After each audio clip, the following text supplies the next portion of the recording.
Gabriel. Es clásico de los periodistas. Le dice uno una cosa y después terminan diciendo otra. Yo lo que dije o lo que quise decir fue que a mí me gustaría volver al periodismo, pero sobre todo a ser reportero, porque tengo la impresión que a medida que uno avanza en el trabajo literario va perdiendo el sentido de la realidad. Y en cambio el trabajo de reportero pues tiene la ventaja que lo tiene uno todos los días en contacto con la realidad inmediata. Ahora, si eso sucede a un novelista, a mí me gustaría saber qué piensas tú, Pablo, cuando se trata de la poesía. Si la poesía te lleva cada vez más lejos de la realidad o te ayuda a interpretarla, a descubrirla. Bueno, en realidad el poeta tiene cierta tendencia a alejarse de la realidad viva, de la realidad actual, de la realidad viviente. Y sobre todo el poeta de los últimos años, después del comienzo de este siglo, después de Mallarmé, de los poetas más herméticos. Pero yo he envidiado, personalmente, la condición del novelista que tiene, de alguna manera o de otra, ese acceso directo al relato, a contar cosas que se ha abandonado en la poesía, que era una fuente de poesía cuando la poesía se llamaba, ya nunca más ha vuelto a tener ese apellido, poesía épica. Yo he tenido cierta tendencia a la poesía épica y he tenido siempre envidia de los novelistas que cuentan tantas cosas. Y si en algún escritor, y espero que me perdone todo el mundo y tú mismo de que estés aquí presente, se reúnen esa indagación o sumersión en la realidad viva y en la realidad mágica, uno de los novelistas que da el ejemplo en eso es Gabriel García Márquez, con quien estoy hablando en este momento.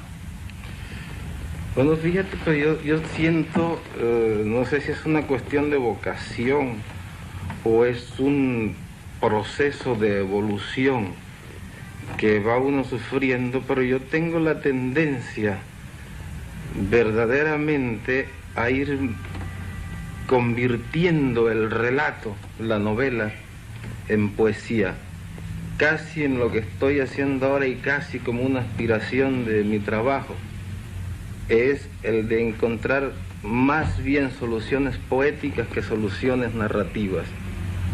Ahora, lo que no sé es a dónde nos va a conducir toda esta conversación, porque es absolutamente falsa y hecha para la televisión, ¿verdad? No tan falsa como crees. Y yo, en muchas épocas de mi vida, yo me fui convirtiendo en mi trabajo, en todo lo contrario, en buscar el modo de contar algo, de contar cuentos.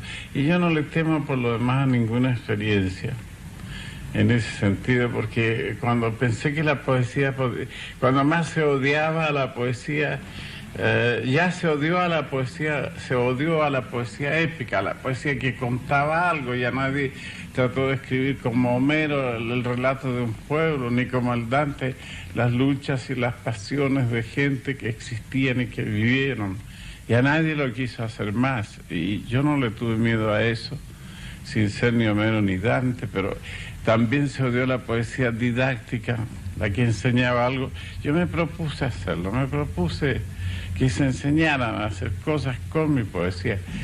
El que tú vayas siendo arrastrado por tu propio temperamento y por tus propios cambios hacia la poesía, y yo lo pueda hacer hacia la novelística, son partes del desarrollo de un escritor, porque hay que meterse en todos los rincones y hay que hacerlo todo como un reporter, como tú decías. Ahora, pues entonces yo creo que nosotros podemos llegar, tú como poeta y yo como novelista, y en general los poetas como poetas y los novelistas como novelistas, podemos llegar a una coexistencia pacífica. Un acuerdo. En el sentido de que los poetas sean cada vez más narradores y los novelistas seamos cada vez más poetas y no vayamos a pelear por eso, sino que todos seamos muy amigos y nos pongamos tan contentos, como estoy yo ahora cuando te han dado a ti el premio Nobel, nos pongamos tan contentos los novelistas de que le dé el premio Nobel a un poeta, como espero que te pondrás tú contento cuando me lo den a mí, porque tengo la impresión de que como van las cosas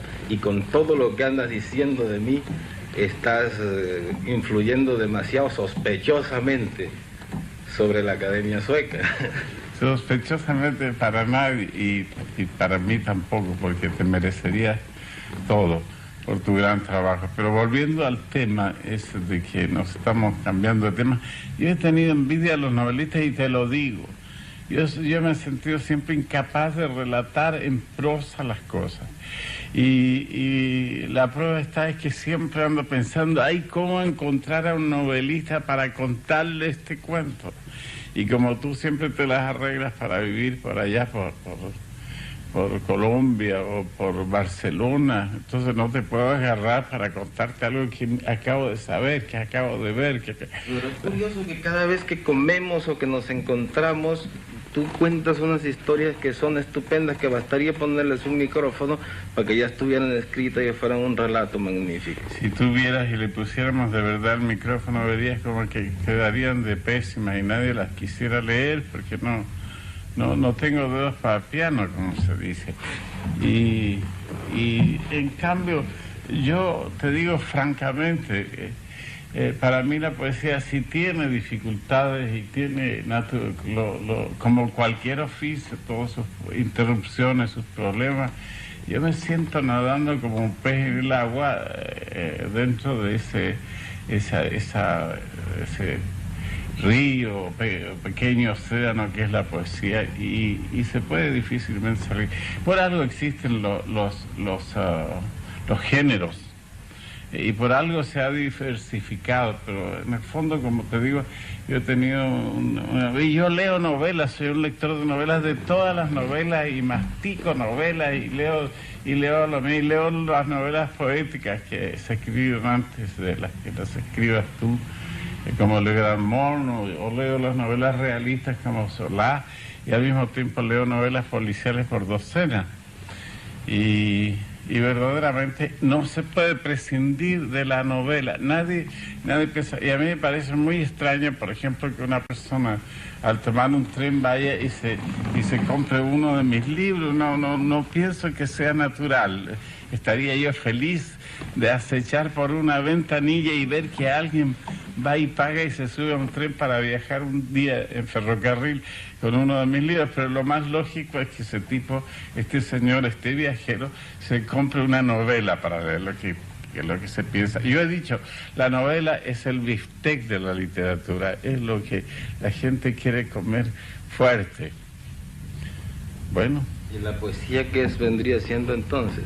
La poesía es otra parte. Si la novela es el bistec, ¿qué sería la poesía? La poesía es como una especie de acto de fin. Esto es un poco pedante lo que yo estoy diciendo, como una especie de parte del amor, parte de la acción del amor. Debe ser algo más íntimo y más recogido. Yo también, todo esto es discutible, porque también me gusta la poesía de gran ámbito y la que se esparce para afuera y la que da un movimiento de masa, pero en realidad el que alguien tome un libro de poesía es para leerlo recatadamente, es una comunicación secreta, intransferible, con partes del alma del poeta y de la persona que está leyendo, y esa comunicación subjetiva existe y es verdadera, y la siente como una corriente eléctrica alterna o la otra, la siente todo el mundo.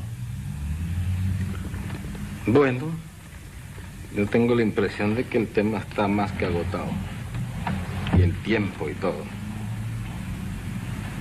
Sí. De manera que a ver cómo haces si nos sacas de esta conversación, porque las buenas conversaciones que hacemos con Pablo es cuando estamos solos y no están tantos periodistas y tantos micrófonos y tantas cámaras. Pero yo tengo entendido que ustedes han estado comiendo como 3 o 4 noches seguidas, de modo que temas de conversaciones... Ya lo hemos agotado, ya no nos quedó nada para esta entrevista. Tal vez faltaría alguna motivación. Bueno, pero antes...